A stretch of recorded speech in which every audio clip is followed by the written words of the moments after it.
Welcome back to another episode of MotoGP Mac, and today we're going to talk about the upcoming Grand Prix in Australia. Now, with Australia being so far ahead of GMT, the schedules are going to be Thursday across Friday because it's going on early hours in the morning.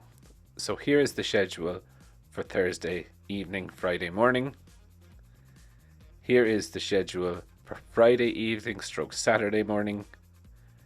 And here is the schedule for Saturday evening stroke Sunday morning.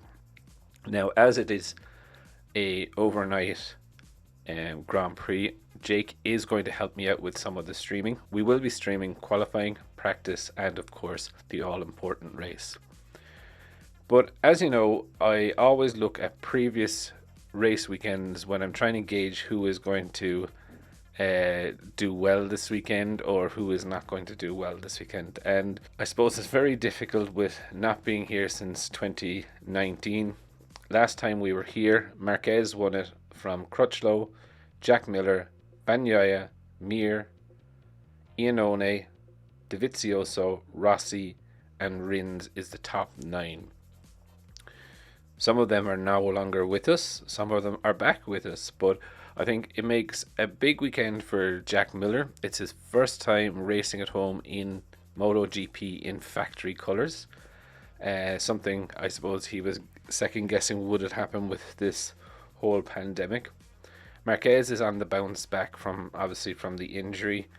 And you know, Pecco seems to go well here. Looking at last year's, he was 14 seconds behind Marquez, but again, I think it's going to be a very, very interesting weekend for both Pecco, Fabio, and the other title protagonist, Aleix Espargaro, the Beast, and Jack Miller. The weekend's weather, it's very difficult to say right now where it is. Last time I checked on ACCU weather, it was a 63% chance of rain on Sunday.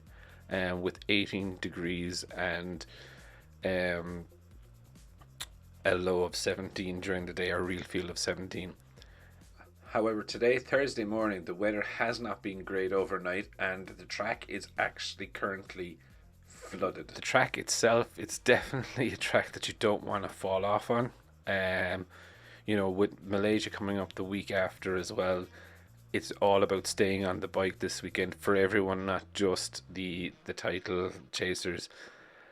But again, the track, you know, wind really does affect the track here. If you get a headwind down the straight, you're easily slipstream. So like the Yamahas will be murdered down the straight, even more so than usual.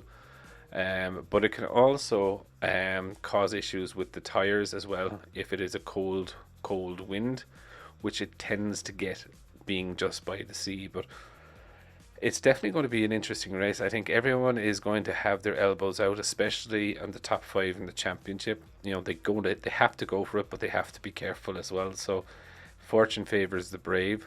A lot of talk about, you know, how the lads' mentality is going into it. I think as soon as the visor goes down, I think they're going to be in their happy place and just do what they do. I think everything else is just waiting around, as they say. So do think it's going to be interesting. Also, Johan Mir is back. Johan Mir is back this weekend from his broken ankle.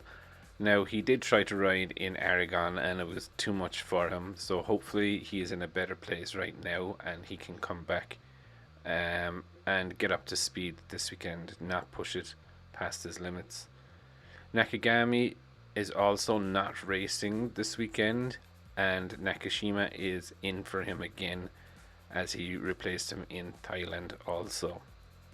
Good weekend, or a big weekend, is for Remy Gardner, his one and only MotoGP debut at home. Hopefully it goes well for him. A little bit of spotlight on himself and Jack this weekend won't do any harm at all. My Friday man, who is going to be my Friday man, and I actually think it's going to be Vinales. I just have a funny feeling that Aprilia, when it hits the ground there, is going to like it. It turns good. It's good at acceleration. I do think Espargaro will be up there, but I think it's going to be Vinales. He has the least amount to lose, and I think he'll be trying all the softer and the experimental tyres as well. Um, and Alex will be following kind of a more structured game plan.